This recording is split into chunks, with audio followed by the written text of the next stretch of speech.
डॉ क्रिप्पन की महान खोज के बारे में टीवी पर बात करते हैं। उसने खसरे के वायरस को आनुवंशिक रूप से बदल दिया है ताकि यह कैंसर कोशिकाओं पर हमला कर सके। वह बताती हैं कि उनके इलाज के जिन भी कैंसर मरीजों का परीक्षण किया गया है वे अब तक ठीक हो चुके हैं। यह दृश्य 3 साल बाद तक पहुंच जाता है। हम देखते हैं कि न्यूयॉर्क शहर एक खाली और सुनसान जगह बन गया है जो मानव जीवन से रहित है। सभी कारें ऐसे ही पड़ी ढी हैं और शहर शांत है। लगता है कयामत आ गई हो। रॉबर्ट नेविल अपने कुत्ते सैम के साथ सुनसान शहर में गाड़ी चला रहा है। हिरणों का एक झुंड उसके रास्ते में छलांग लगाता है और वह उनका पीछा करते हुए कार में तेजी से पीछा करता है।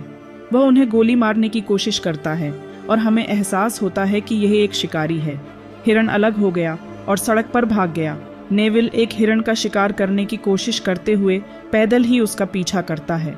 जैसे ही वह एक कोने में चक्कर लगाता है उसे अपनी बंदूक में हिरण दिखाई देता है, लेकिन एक शेर उसे पीट पीट कर मार डालता है।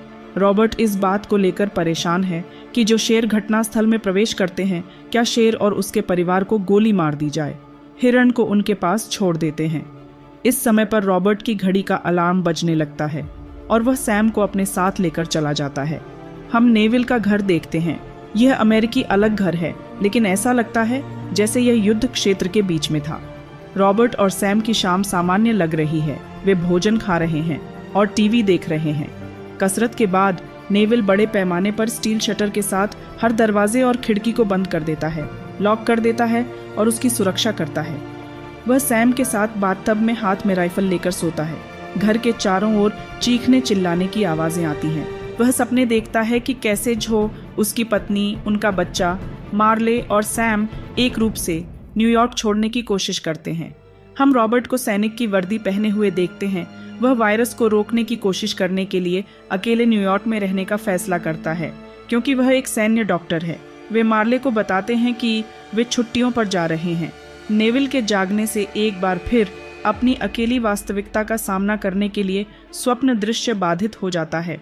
अपने किले जैसे घर में रॉबर्ट व्यायाम करता है और तहखाने में चला जाता है जहां वह एक छोटी लेकिन हाईटेक लैब रखता है। हम देखते हैं कि वह वायरस के लिए एक वैक्सीन के साथ प्रयोग कर रहा है जिसने अधिकांश मानव जाति को मिटा दिया है। सही इलाज खोजने के लिए उन्होंने कुछ चूहों पर वैक्सीन लगाने की कोशिश की है। जाहिर तौर पर सैकड़ों में से केवल एक को छोड़कर सभी चूहे अविश्वसनीय रूप से अलग व्यवहार करते हैं। रॉबर्ट इस चूहे पर ध्यान देता है और उस वैक्सीन को मानव परीक्षणों के लिए तैयार मानता है। बाद में रॉबर्ट एक वीडियो रेंटल स्टोर में जाता है जहां वह अपने द्वारा स्थापित कुछ पुतलों से बात करता है जो मानव रूप के साथ उसके संपर्क का एकमात्र रूप है। ऐसा लगता है कि उसने अपने लिए एक खेल बनाया है। बाद में वह पास के कुछ कॉन्डो फ्लैटों में जाता है, आपूर्ति की तलाश करता है और प्लास्टिक की चादर से घिरे बिस्तर वाले एक कमरे और 2 पालने वाले दूसरे कमरे में आता है। हम उसकी आंखों में दर्द देखते हैं क्योंकि वह प्रियजनों के नुकसान के साथ हमदर्दी रखता है। बाद में हम नेविल द्वारा बनाया गया रेडियो संदेश सुनते हैं और सभी एम रेडियो फ्रीक्वेंसी पर बजता है। इसमें कहा गया है कि वह जीवित है और वह प्रतिदिन दोपहर के समय खाड़ी की चोटी पर और अधिक जीवित बचे लोगों की राह देखेंगे।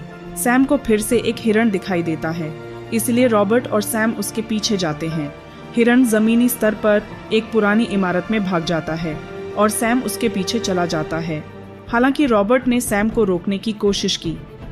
रॉबर्ट इमारत में प्रवेश करता है क्योंकि सैम अपनी मर्जी से वापस नहीं आएगा। सावधानी से रॉबर्ट अंधेरे कमरों की खोज करता है। उसे एक पुरानी मेज के नीचे छिपे हिरण की लाश मिलती है। फिर एक संक्रमित पुरुष रॉबर्ट पर हमला करने के लिए अंधेरे से बाहर निकलता है और उसे गोली मार दी जाती है। सैम और रॉबर्ट दोनों इमारत से भागने लगते हैं। कुछ और संक्रमित लोग प्रकट होते हैं और उनका पीछा करते हैं। वह उन सभी से लड़ता है और दोनों इमारत से बाहर निकलने में सक्षम होते हैं। संक्रमित उनके पीछे धूप में नहीं भाग सकते क्योंकि सूरज की रोशनी के संपर्क में आते ही उसकी त्वचा जल जाती है।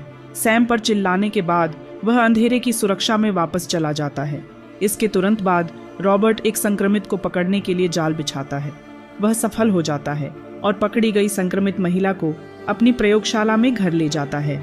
वह उस वैक्सीन को आजमाता है जिसने चूहे को कम आक्रामक बना दिया, लेकिन वह काम नहीं करती और महिला बेहोश हो जाती है। वह एड्रेनालाइन शॉट के साथ उसे पुनर्जीवित करता है। और इलाज खोजने की उम्मीद में अपने सीरम को बदलकर जारी रखता है। उस रात